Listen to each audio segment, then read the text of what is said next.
latihan kembali sebelumnya. Siap, gerak.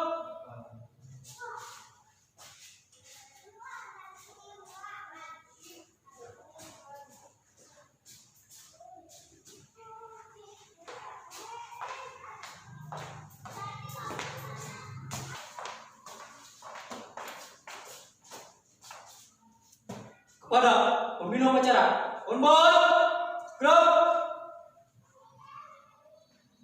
3, gerak.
Siap, gerak. Luruskan. Lurus. 3 langkah ke depan, jalan.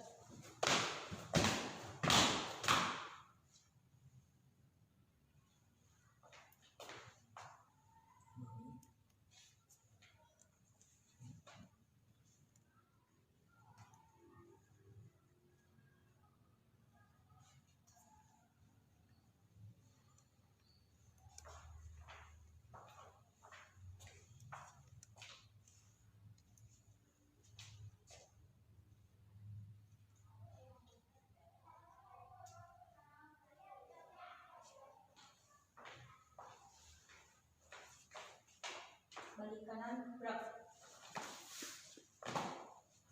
3 langkah ke depan, jalan.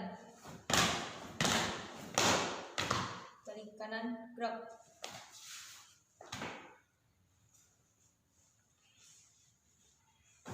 Istirahat di depan, gerak. Assalamualaikum warahmatullahi wabarakatuh. Waalaikumsalam warahmatullahi wabarakatuh. Salam pramuka. Salam. Baik, alhamdulillah puji dan syukur atas izin Allah kita masih bisa berkumpul pada hari ini melaksanakan upacara pembukaan PTA pada tahun ajaran 2020-2021. Alhamdulillah kita berjalan dengan hikmat, dengan lancar. Semoga acara ini bisa berjalan sampai dengan di puncak acaranya nanti, dan kakak harap kalian semua peserta didik penerimaan tamu amalan ini bisa mengikutinya dengan hikmat dari awal sampai dengan akhir. Semoga kita semua diberikan kesehatan dalam acara ini dan acaranya dilancarkan. Mungkin itu saja yang akan sampaikan. Acara selanjutnya kita bisa laksanakan kembali. Assalamualaikum warahmatullahi wabarakatuh. Waalaikumsalam warahmatullahi wabarakatuh. Siap, gerak.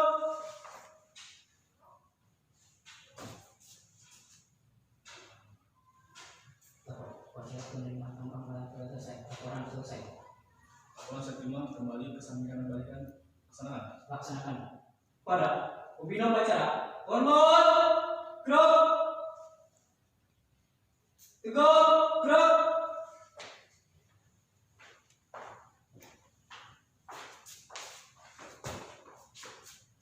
Bubar, jalan.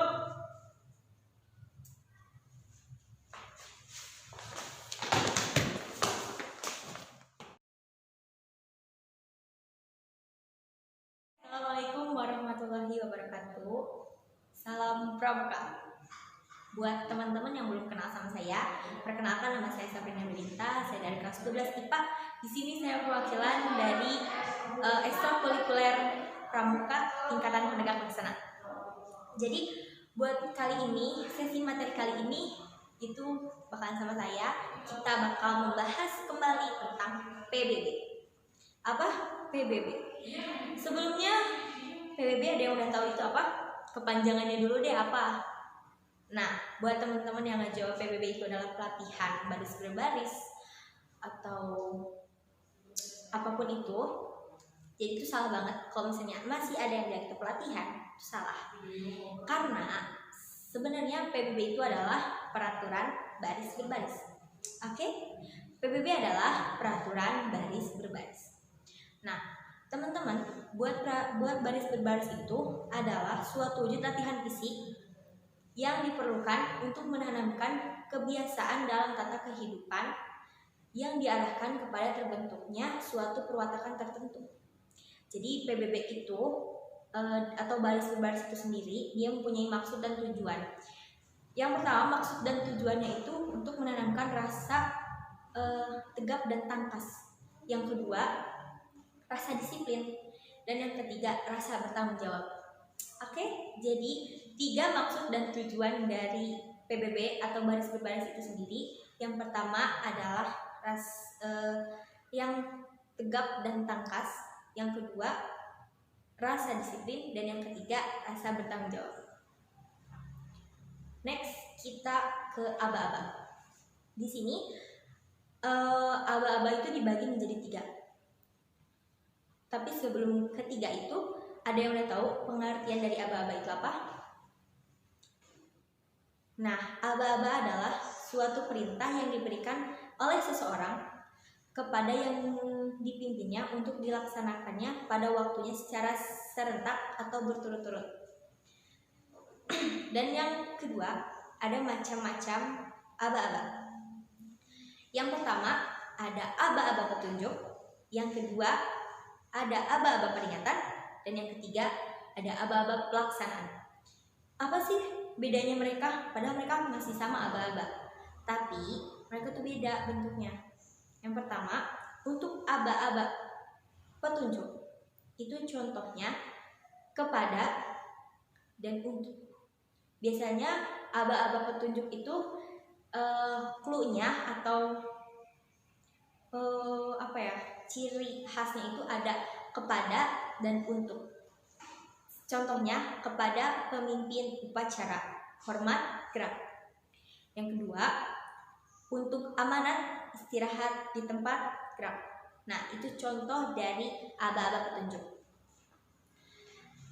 Yang kedua, ada aba-aba peringatan. Aba-aba peringatan contohnya seperti lencang kanan, gerak, dan istirahat di tempat, gerak. Dan yang ketiga, ada aba-aba pelaksanaan. Aba-aba pelaksanaan itu dilihat dari gerak, adanya gerak, jalan, dan mulai. Bukan itu. Nah, yang ketiga itu ada aba-aba pelaksanaan. Dari aba-aba pelaksanaan itu ada tiga aba-aba. Yang pertama ada gerak, jalan, dan mulai. Yang pertama gerak, contohnya jalan di tempat, gerak. Siap, gerak. Hadap kanan, hadap kiri, belok kanan, hadap kanan, gerak. Hadap kiri, gerak. Jadi kayak gitu. Kalau misalnya ada suatu pemimpin yang memberikan instruksi, ada geraknya, berarti itu masuk ke dalam aba-aba pelaksanaan. Dan yang kedua ada jalan. Yang jalan di sini contohnya yaitu haluan kanan atau haluan kiri, jalan. 2 langkah ke depan, jalan. 3 langkah ke depan, jalan. Atau 1 langkah ke depan, jalan. Berarti itu aba-aba dari pelaksanaan. Dan yang ketiga ada hitung. Bukan hitung, ulangi. Dan yang ketiga ada mulai. Mulai itu biasanya digunakan ketika akan berhitung, seperti hitung mulai dan 3 bersak kumpul mulai, seperti itu. Nah, buat teman-teman yang pengen memberi aba-aba kepada suatu pasukan atau ketika teman-teman menjadi pemimpin dalam suatu pasukan, itu yang pertama, waktu memberi aba-aba. Waktu memberi aba-aba, kalian sebagai pemimpin itu harus berdiri tegak dalam sikap sempurna. Sikap sempurna dan menghadap pasukan. Kecuali kalau misalnya keadaannya tidak mengizinkan kalian untuk menghadap pasukan tertentu.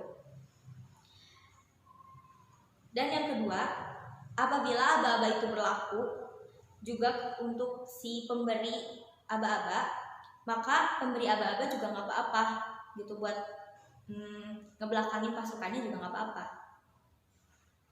Contohnya ketika sedang pemberi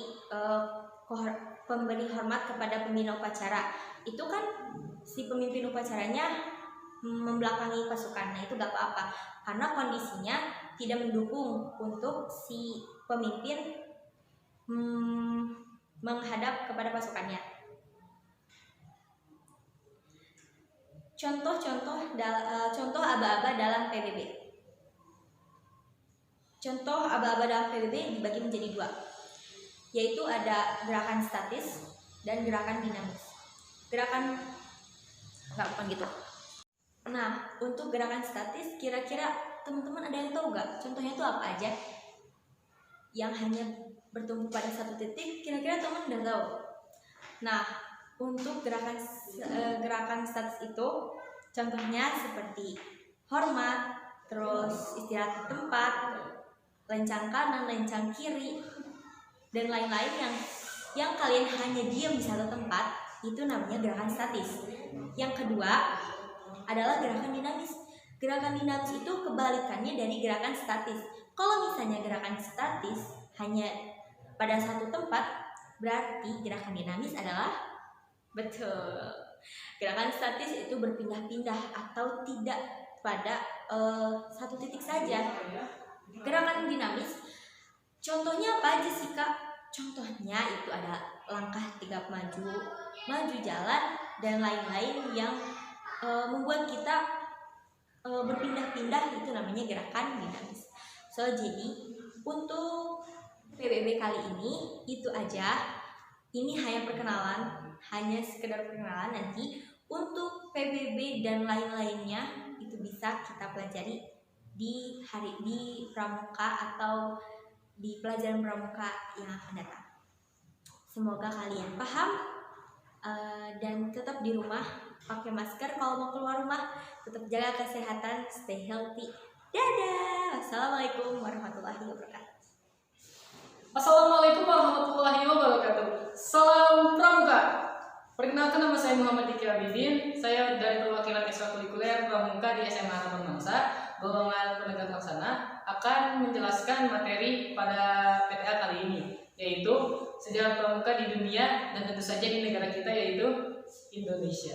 Yang pertama, kita akan menjelaskan bagaimana sejarah Pramuka di dunia.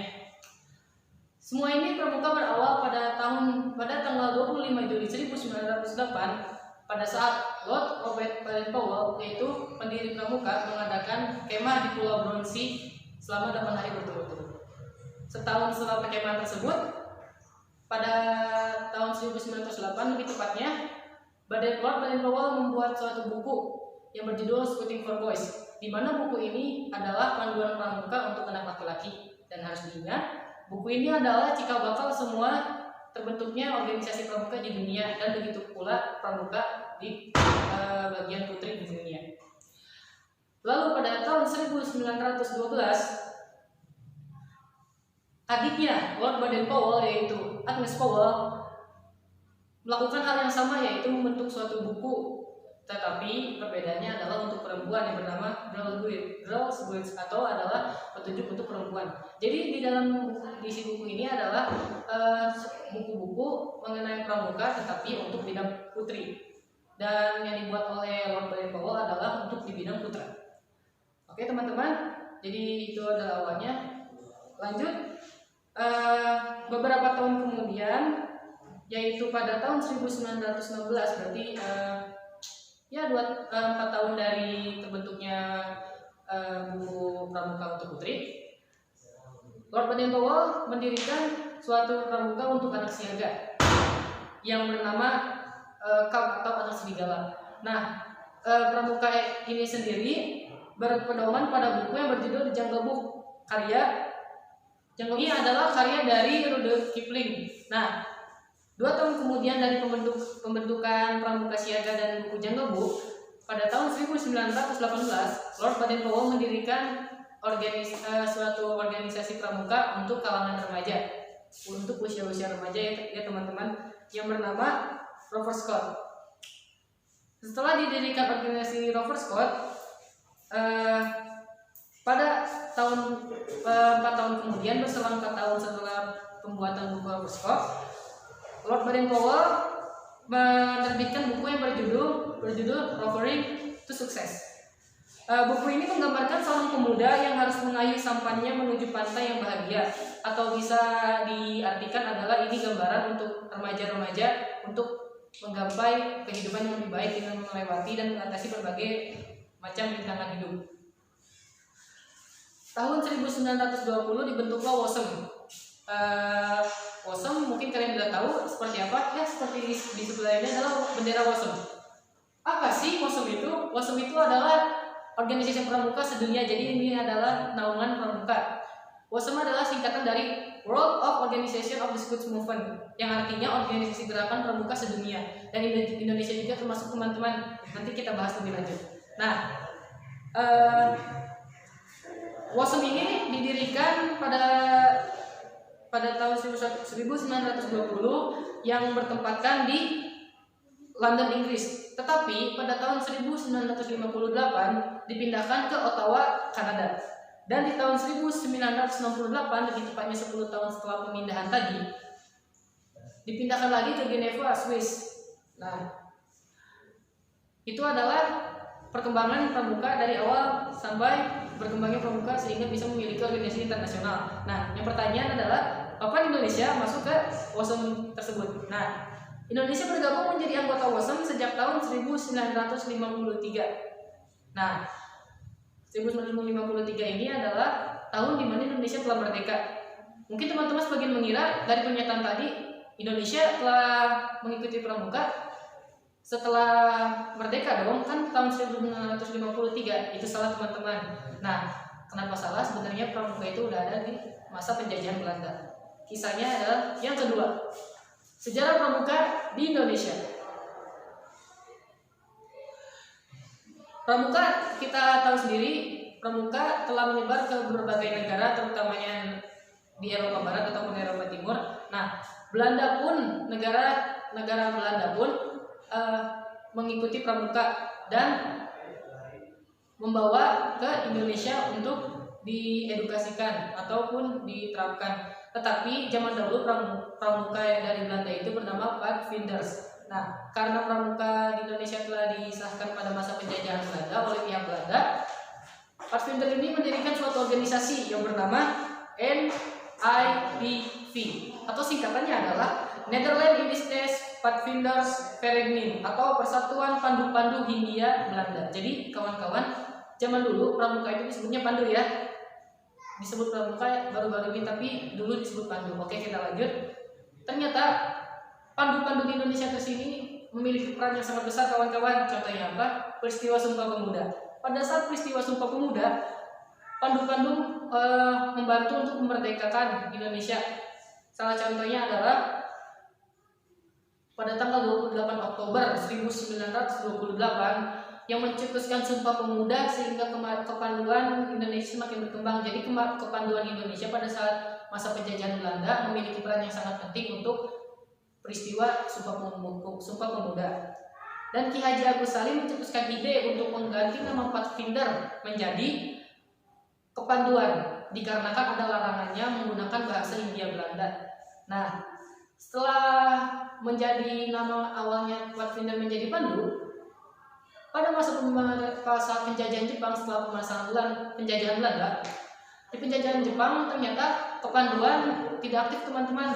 Hal ini dikarenakan pada saat itu pemerintahan Jepang melarang kepanduan untuk aktif dan bergerak di bidang sosial, politik maupun ekonomi untuk membantu kemerdekaan Indonesia. Jadi tidak diperbolehkan. Tetapi setelah masa penjajahan Jepang, kepanduan berkembang menjadi semakin pesat, dan dengan menandakan masuknya Indonesia ke WOSM pada tahun 1953 Indonesia pun mengikuti WOSM atau Pramuka sedunia, dan Indonesia ada di bawah naungan WOSM. Jadi seperti itulah teman-teman bagaimana sejarah Pramuka di dunia dan Pramuka di Indonesia di negara kita sendiri. Jadi intinya adalah di Pramuka tidak begitu saja tiba-tiba ada teman-teman. Adapun proses dan tahapan-tahapan bagaimana Pramuka ini sendiri terbentuk. Cukup sekian, mohon maaf bila ada kesalahan. Untuk teman-teman tetap semangat untuk mengikuti PTA kali ini. Ikuti semua arahan yang diberikan oleh guru. Tulis ataupun rangkum semua materi yang telah diberikan. Insya Allah materi ini bermanfaat dan dapat dipahami oleh teman-teman sekalian. Sekian dan terima kasih. Wassalamualaikum warahmatullahi wabarakatuh.